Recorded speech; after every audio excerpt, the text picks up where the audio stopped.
It's an honor to have the president of Ukraine with us. We've had a lot of good discussions, a lot of good talks, and I think progress is being made, very substantial progress in many ways.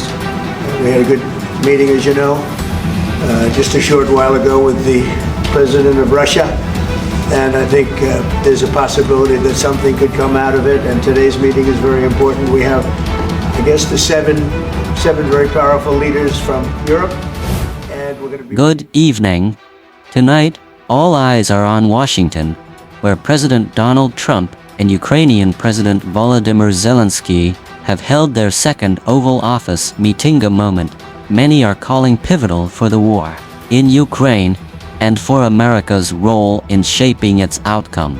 This high-stakes summit comes just days after President Trump's controversial talks with Vladimir Putin in Alaska, where Trump suggested Ukraine may eventually need to cede some territory as part of a broader peace deal. That message, while blunt, has placed new urgency on today's discussions. European leaders also joined the White House meetings, underscoring their united support for Kyiv. 6 months ago, Trump and Zelenskyy's first encounter was marked by tension. But today, both leaders struck a more cordial and cooperative tone.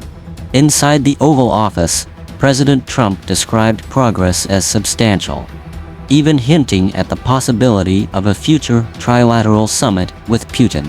He emphasized that America's support for Ukraine is far from over, but stressed that peace, not endless war, must be the end goal. For his part, President Zelenskyy called the talks critical, highlighting the human cost of the war, particularly the loss of civilians, including children.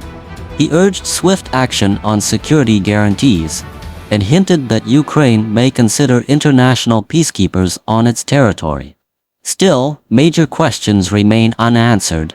Will Ukraine be pressured to make territorial concessions? What form will security guarantees take?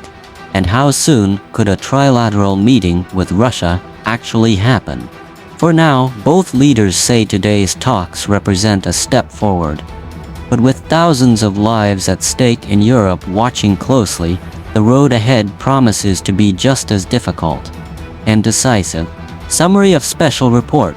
President Trump and Ukrainian President Zelenskyy have second meeting at White House. NBC Tom Lamas introduce is the second Oval Office meeting, highlighting its high stakes and contrasting it with Trump's recent summit with Russian President Putin in Alaska.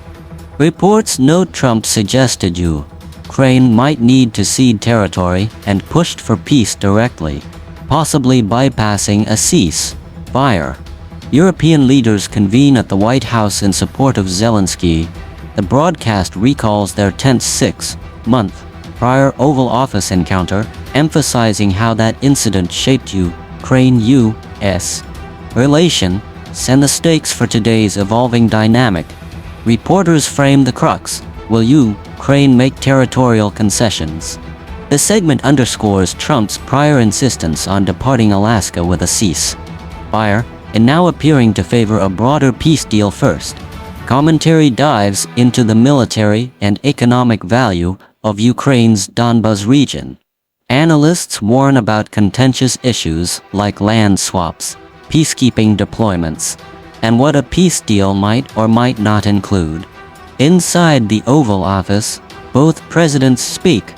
Trump calls progress substantial, expresses optimism about a potential trilateral meeting with Putin, and reiterates his refusal to consider the meeting the end of the road for U.S. support for Ukraine. Zelenskyy emphasizes the urgent need to halt the war, particularly citing civilian casualties, including a child. Discussions center on security guarantees and a potential peacekeeping role, though details remain unspecified. Trump hints at fast progress and signals readiness for a trilateral summit. NBC commentators reflect on the more cordial tone compared to 6 months ago, noting that both leaders appear more cooperative. Major open questions persist around land concessions, security guarantees, and what will ultimately emerge from this summit.